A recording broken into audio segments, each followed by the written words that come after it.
fairly unusual, and at first I kind of imagined her as with blue eyes. Yeah. The whole water theme. Well, I gave Augustus. The question is why I gave Hazel green eyes. I gave Augustus blue eyes, and I felt like it'd be creepy if they were a couple of like blue-eyed people. I know that's common here, but it's fairly rare in the rest of the world for two blue-eyed people to meet and fall in love. There aren't that many of them, particularly like somewhat brunette-y, blue-eyed people. So yeah, I probably gave her green eyes just because I like green eyes. Yeah, I wish I had a fancy symbol answer. I'll try to come up with one and then retrofit it. Can I ask you? Yeah. Do you agree on Hazel's passive heroism? Do I agree with Hazel's passive hair? Oh. Yeah, you know what she says about, well, we don't have to be this, we don't have to mean something, we just have to observe. Well, yeah. So Hazel says, Hazel's theory of heroism is very different from Augustus's theory of heroism. Augustus is, that's a nice phrase, passive heroism, I like that. Augustus is, you jump on a grenade to save your buddies, and that's how you live a good heroic life, or at least you have a good heroic death. Like, the only way to live heroically is to die heroically. Yeah, that you should sacrifice in some way, that you should, that life should be about sacrifice for others. Preferably grand sacrifices that get statues made out of you. Hazel's model is very different, which is that you're as likely to hurt the universe as you are to help it, and that you're not terribly likely to do either. And that grand gesturing sometimes makes the world better and sometimes makes the world worse. And we are, in the moment, generally in a very poor position to make that judgment call. Like, you can be reasonably sure that donating to Save the Children or Oxfam or something is going to make the world better, but when it comes to the small daily actions of our lives, we really don't know. And you also don't know, like, is Oxfam going to do better than Save the Children? Like, you can be paralyzed by this question. But in the grand scheme of things, our commitment is to each other, to honor the people who made this world for us, the dead people who made this bridge, who did not make it only for themselves, but also made it for us, made it with a consciousness of us, an awareness of us, and a belief that this work would allow us to have better lives. And then also to try to do that as much as possible for the people who will come after us. And a lot of that is about action, I agree, but a lot of it is about noticing. A lot of it is about observing. A lot of it is about being conscious of the fact that, you know, right now we're in a city that was built almost entirely by people who are not here, at least originally. God knows it's been renovated. Primarily by people who aren't here with us. And that those people made it for us, and that we have an opportunity to make things for people, not just through construction, obviously, but through the many, many ways. Really, almost any kind of work, when properly done, I believe, can make that contribution that honors the people who are here with us now and finds a way to sort of make a path for the people who will come after us. And so I think that's, I mean, as far as my model of heroism, I guess I fall somewhere in the middle. But I do believe, of course I do, but I do believe that observation is very important and kind of underrated. Like, we don't take a lot of time to notice stuff, and I wish that we would. Yes? Greetings are very multiple and memorable names. Have you ever thought about writing under a pseudonym and could you make up stuff? Have I ever thought about writing under a pseudonym and could I make one up? There's a guy an actual American in the American Marine Corps named Lance Corporal Max Fightmaster. And that's his given name. He's of the Fightmasters. He has a sister named Lisa. Lisa Fightmaster. So yeah, I'd be Lance Corporal Max Fightmaster. But no, I like writing under my name. I try not to publish stuff that I'm not proud of, and so I don't mind publishing under my name. And I'm a narcissist. So, all right, a couple more questions. Yes. On a totally different subject. Since you like Dutch peanut butter so much, what does it take to tell us since I like Dutch peanut butter so much, am I going to take a few jars of it with me to America? I mean, I don't want to answer that question because it would be against the law for me to take peanut butter back without declaring it through customs. So I'm going to. It wouldn't be? Then I will. I will regardless.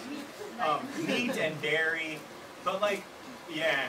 It's so dumb that they won't let me take back the same cheese that I can buy in a grocery store. Yeah, I know. So we took, yeah, but you have to, like, we end up going to Skipple and buying cheese at Skipple, which is insane. Yes? Do you read your own books after you've finished with them? Do I read my books after I finish with them? No. No, I don't. No, because I don't, it's not mine anymore, and I can't do anything about it anymore, and it's a very frustrating experience to read it. Like, I had to read Paper Towns because I had to write a screenplay for it, and that was a very unpleasant experience on every level. Because obviously, I mean, I think this is true for all writers, but every day that you're writing, you're running up against the limit of your talent, and you want to be able to do stuff that you just can't, you don't know how to do, you don't know how to use language to accomplish what you want to accomplish, and that's kind of thrilling when you're writing, but then when you're reading something that's finished, it's just, you're just horrified. So, yeah, I work very hard on it until the day they tell me that I can't do anything else and the text is locked and then I stop. So the last time I read it was for the audio. Yes? Yeah, the whole book feels very realistic to me, the way she describes everything she sees, but for me it felt that Amsterdam was described very idyllic. Yeah. Was it That's intentional. I mean, the question is, why does Amsterdam seem idyllic? Yeah, like they have this ridiculous, I said earlier, those of you who missed it, that the most unrealistic thing about the portrayal of Amsterdam is that at that restaurant they have an attentive waiter. You know, I wanted, when you come, look, they are not Dutch people and they are not residents of Amsterdam. They are two American kids who come to this place with an idealized image in their mind of both the place and this author. And the image of the author is obviously shattered. The image of the place isn't so much, and I wanted to give them that. I think that people go in and idealize a place and generally walk out of it 3 days later still idealizing it. Now, if you stay there for a year or even a few months, you start to see a place more complexly and all that. But, you know, you go out to, if your entire experience of Amsterdam is a really nice meal on a canal, you know, making out at the Anne Frank house, losing your virginity, and drinking really good coffee, then yeah, you're going to be like, that place was great. So yeah, I think that's why I wanted it to be kind of an idealized image of Amsterdam, but still hopefully, you know, within the realm of accuracy, like the things that hopefully you love about Amsterdam are the things that are sort of heightened by their experience. Yes? Why did you change the name of the Make-A-Wish Foundation? Because I changed the name of the Make-A-Wish Foundation because the actual Make-A-Wish Foundation can't afford to do a lot of the things that that the genies do for Hazel and Gus, and I didn't want people who know that to be distracted by it. So I figured if I invented a new company or a new charity, people would just be like, well, I guess they're really rich. So, yeah, it's pretty expensive to fly 3 people to Amsterdam and everything, so, yeah. Well, at the end of the book, Gus says... Go. He says, it's not spoiling, Is this a he spoiler? says, my thoughts are stars, I can't fathom into constellations. Yeah. And now I sometimes try writing myself, and I often have all these ideas I just can't write down. Is that something common? I wrote that line years and years ago, like 10 years ago. The line is, my thoughts are stars I can't fathom in constellations.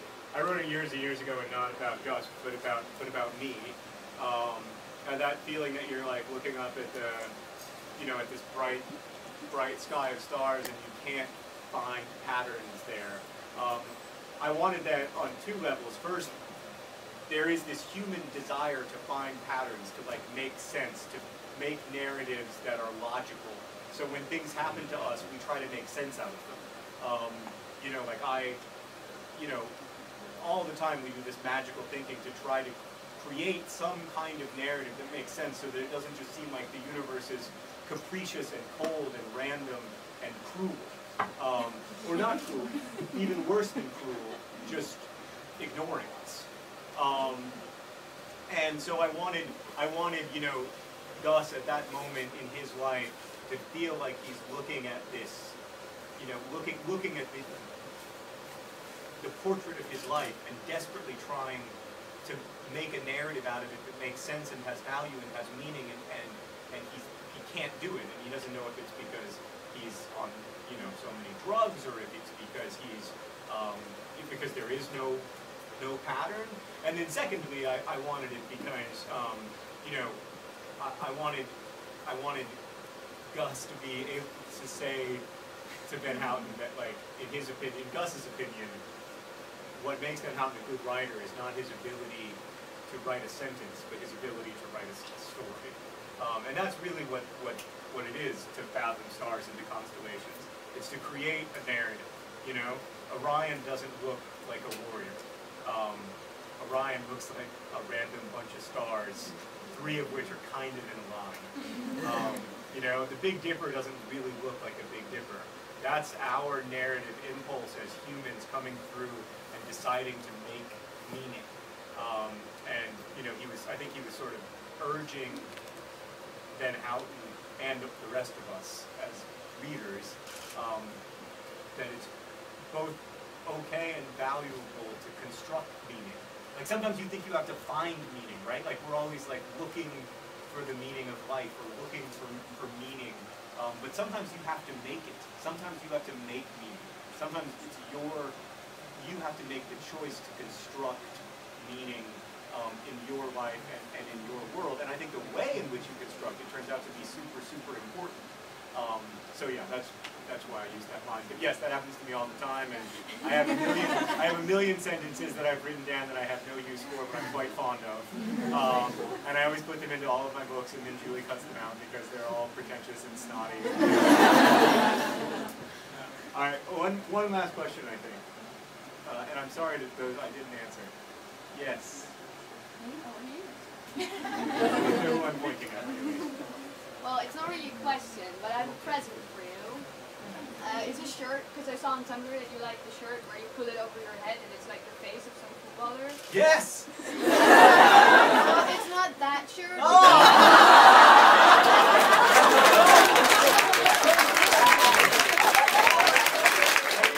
Have you guys seen those shirts? Yeah.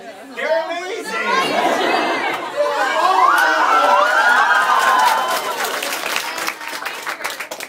When you open it, it opens his mouth. So Wow. I thought you might like this one That's as well. also very good. I thought I was So going if to be you able to could be like Dirk Cat pass for it a on minute. to you.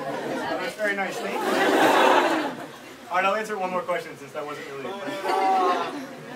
The person next to her. What is your favorite moment from the time you spent in Amsterdam? My favorite, oh gosh, that's so hard. I mean, the other thing to remember is that, like, in addition to...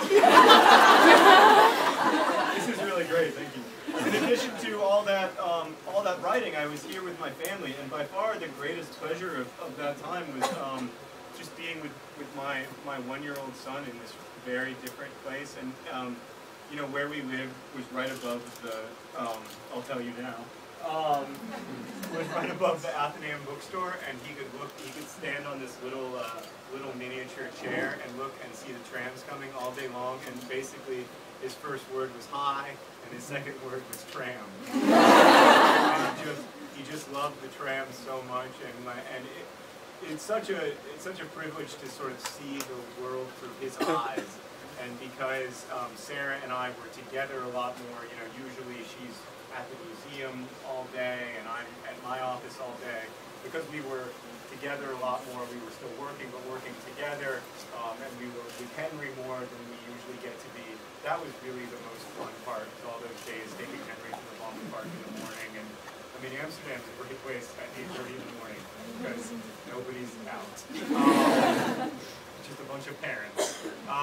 And so yeah, taking Henry to the Ballman Park in the morning and going to the sandbox and That was the best. All right, well, thank you guys so much, and you're amazing. Thank you.